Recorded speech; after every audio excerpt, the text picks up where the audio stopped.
सबसे पहले भगवान ने उस केतकी के पुष्प को श्राप दिया। जैसे आपने देखा होगा, जब सीता सुना होगा सती मैया सीता जी जब गई थी राम जी के साथ पिंडदान करने के लिए, तो वो सामग्री लेने गए थे, और अब इधर सीता से वो दशरथ जी ने हाथ निकाल दिया कि हमें पिंड दो।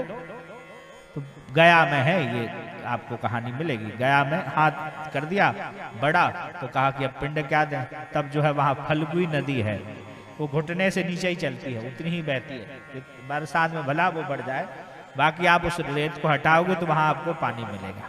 गया में जहाँ चरण तीर्थ है उसके जस्ट सामने ही फल्गु नदी है, और वहां आज भी परंपरा है, आज भी वहां अपने पितरों के निमित्त रेत का पिंडदान दिया जाता है।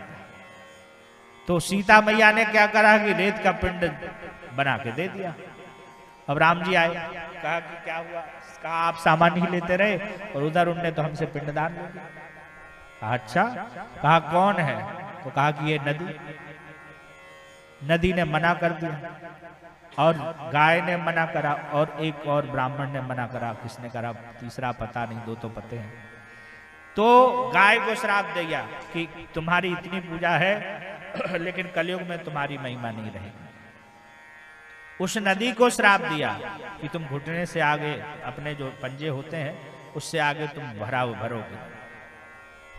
ऐसे ही इधर जब केतकी ने झूठ बोला तो शिव जी ने श्राप दिया कि केतकी तू इतनी मेरे को प्रिय थी, मैं तेरे को अपनी जटाओं में रखता था, इतना प्रिय था, प्रिय पुष्प मेरे लिए लगता था, लेकिन आज के बाद तू मेरी पूजा में नहीं चढ़ी। इसलिए केतकी का फूल अब आज के समय में केवड़ा समझ लो, उसको केवड़ा कहते हैं, इसलिए केवड़ा का इत्र भगवान को नहीं चढ़ाना चाहिए। और अब वो बेचारा तदस्तु यद भगवान केतकेन सर्वबलम, वो केतकी कहने लगा भगवान मैं तो आपकी शरणागति में हूँ इतने, और अब मुझे आपके दर्शन भी हो गए, अब आपके दर्शन करते भी आप मुझे छोड़ दोगे तो ये तो ठीक नहीं है।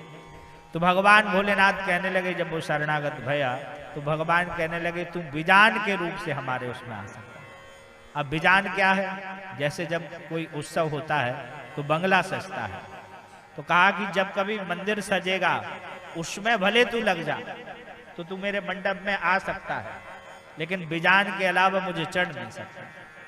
सजावट में इतना भगवान ने उसको कह दिया।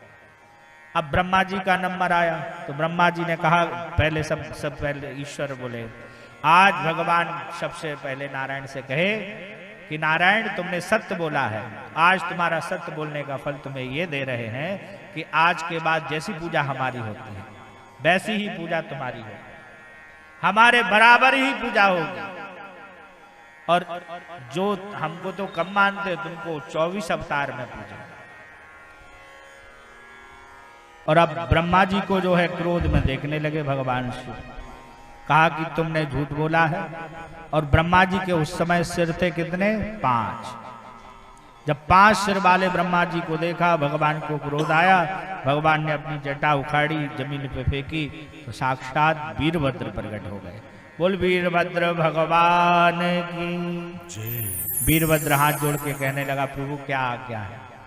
कहा कि तुम एक काम करो, इनका सिर जो है कलम कर दो, सिर काट दो, एक सिर काट दो, इनको दंड दो।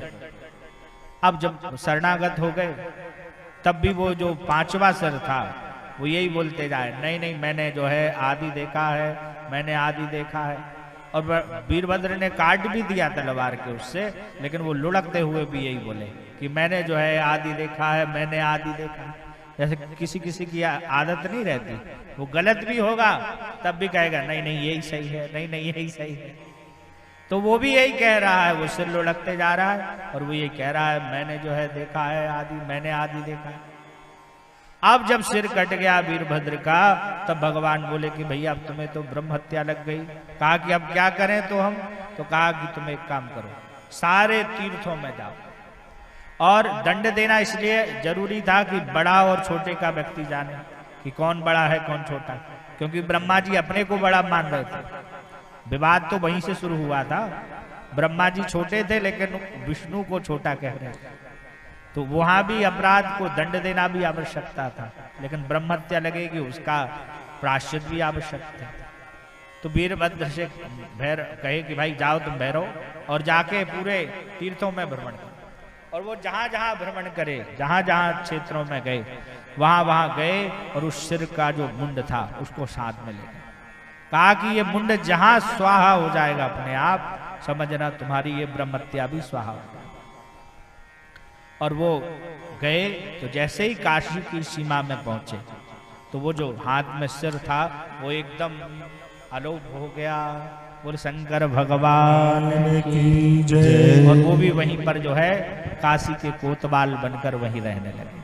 बोल भैरव जी महाराज की जय। नमः पार्वती पते हर हर महादेव।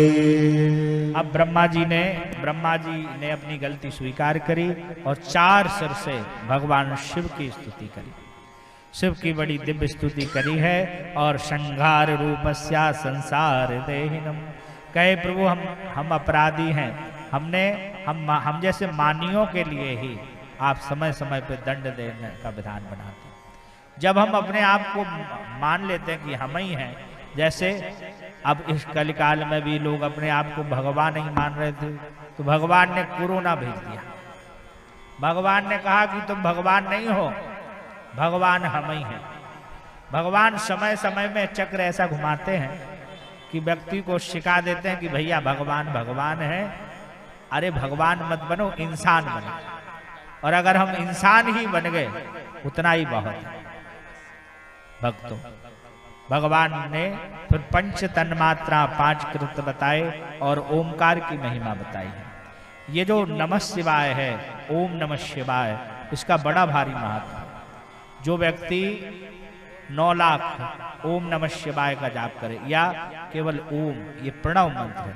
ओम जो है वो प्रणव मंत्र है। ये अगर 9 लाख जाप कर लेता है तो वो जल तत्व पर प्राप्ति कर लेता है। जैसे आपने नहीं देखा होगा जल पे लोग चलते हैं और उनको डूबते नहीं हैं। और कहा कि पुनः फिर 9 करोड़ जाप कर ले तो फिर जो है वो अग्नि तत्व में प्राप्त कर लेता है। और पुनः 9 करोड़ का जब वो जाप करता है तो वो वायु तत्व में प्राप्त करता है। पुनः 9 करोड़ करे तो वो आकाश तत्व में उड़ने की जो क्षमता आती है।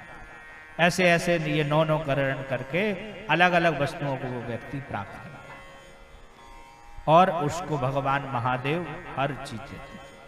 बोले शंकर भगवान की जय।